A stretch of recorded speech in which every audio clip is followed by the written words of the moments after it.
Now, among those actions, Fred, we've already been talking about are sanctions against 9 entities and individuals, including officials from the Russian intelligence services, also from the FSB, which is the what replaced the KGB, 2 Russian intelligence services, 4 individual officers of Russian intelligence, 3 companies that provided material support to those cyber operations.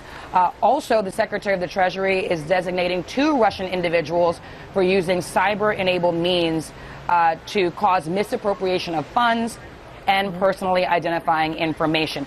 We also learned that the State Department is shutting down 2 Russian compounds in Maryland and in New York that the government says were used by Russian personnel for intelligence-related purposes, and declaring 35 Russian intelligence operatives as persona non grata. So that is among the actions that the administration is announcing today, in addition to the Department of Homeland Security and the FBI releasing declassified technical information on these Russian civilian and military intelligence services and their cyber activity, so that people who are trying to defend networks against those kinds of attacks have the information they need. Regardless of whether the RNC was hacked, and that would be a big and new development, I think we know to a certainty, given Podesta and Debbie Wasserman Schultz, that the DNC was hacked. Why aren't we as Americans upset about the fact that a foreign hostile actor, apparently, put its thumb on the scale in our election? And why doesn't Donald Trump want to get to the bottom of that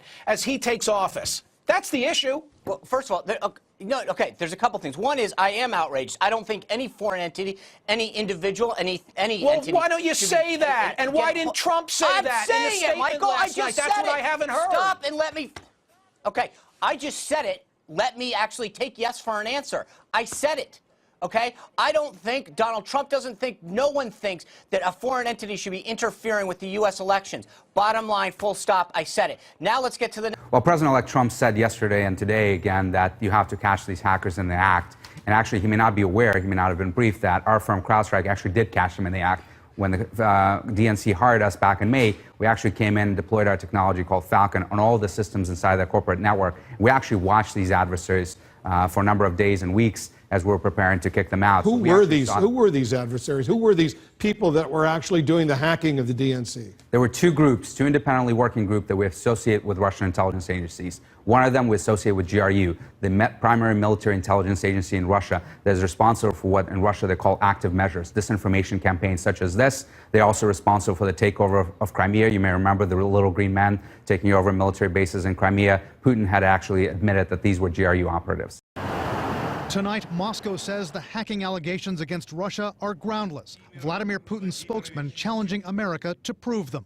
But U.S. officials tell CNN the Russian hacks continue around the clock. Phishing attempts targeting private email accounts associated with Hillary Clinton's campaign as recently as December 6th. It's a continuing effort to collect intelligence. Adam Myers specializes in cyber intelligence with the firm CrowdStrike, which investigated the Russian hacks for the Democratic Party.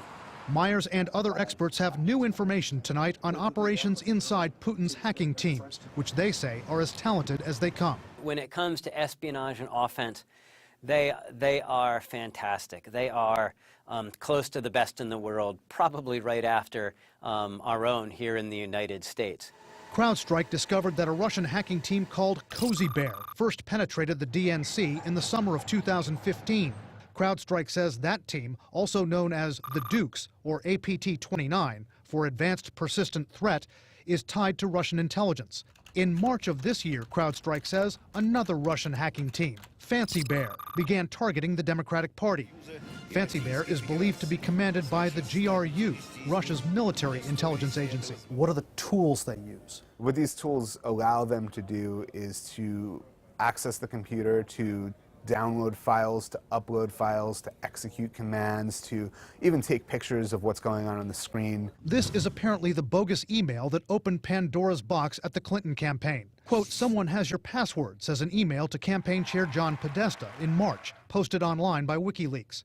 It says to click on this link to reset the password. Once they go to that link, it will actually take them to what looks like a Google login, and they'll be asked for their username and their password.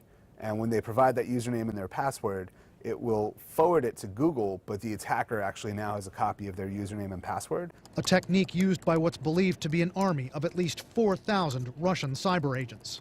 Are these disheveled hackers who happen to be wearing military uniforms? Who are they? I think that there's people in military uniforms, there's people that are probably more business focused, and then there's going to be a technical cadre that may be a little bit more informal and maybe a little bit more casual. Vlad, this is the strongest response the U.S. has ever taken against a state-sponsored cyber attack. In addition to expelling the 35 people you mentioned and closing those compounds in Maryland and New York, the U.S. has also sanctioned 9 individuals and entities, including 2 Russian intelligence agencies, and the Department of Homeland Security and the FBI intend of Russians hacking in the United States. Now, you mentioned the legal purview for this. This was issued as an executive order. The president had previously issued an executive order giving himself the power to issue economic responses, economic sanctions, in response to a cyber attack. He's using that power here today. And Paula, why did they not file the legal charges instead of this executive order? Why not file legal charges against the Russians?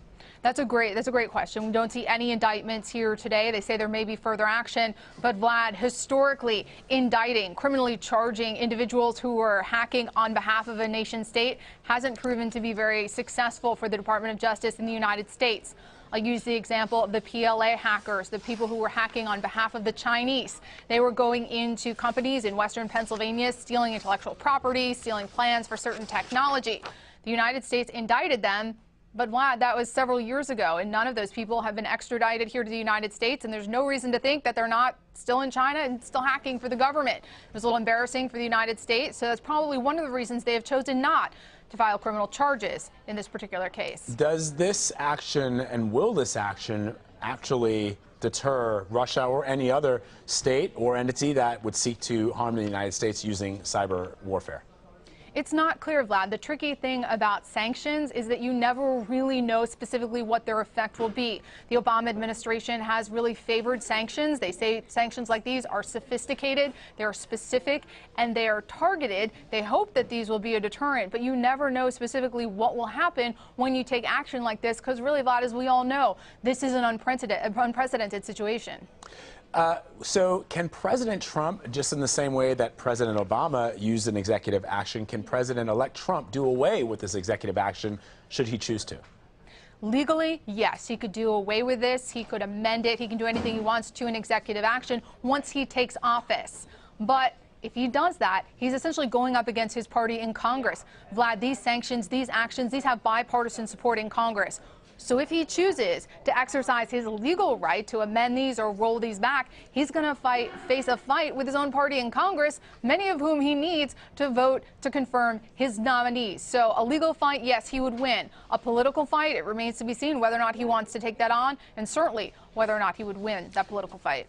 Paula, in the president's statement, as you know, at the end of it, he says, to that end, my administration will be providing a report to Congress in the coming days about Russia's efforts to interfere in our election as well as malicious cyber activity related to our election cycle in previous elections. I'm curious about those last 2 words, previous elections. And we obviously expect that this evidence will perhaps show that. Is that what you're hearing? That's what it seems like. You know, they continue to say that we have more than we have actually shared. Now it seems they're going to open the kimono a little bit, show people more of the evidence they have, not only for this election, but for previous attempts at interference. It's no secret that the Russians and other adversaries have certainly tried to hack into various political organizations well before this election. That was known. But perhaps they may have additional evidence about the extent. But again, he's cryptic in his statement that was released along with these actions. This does not say specifically what they plan to reveal.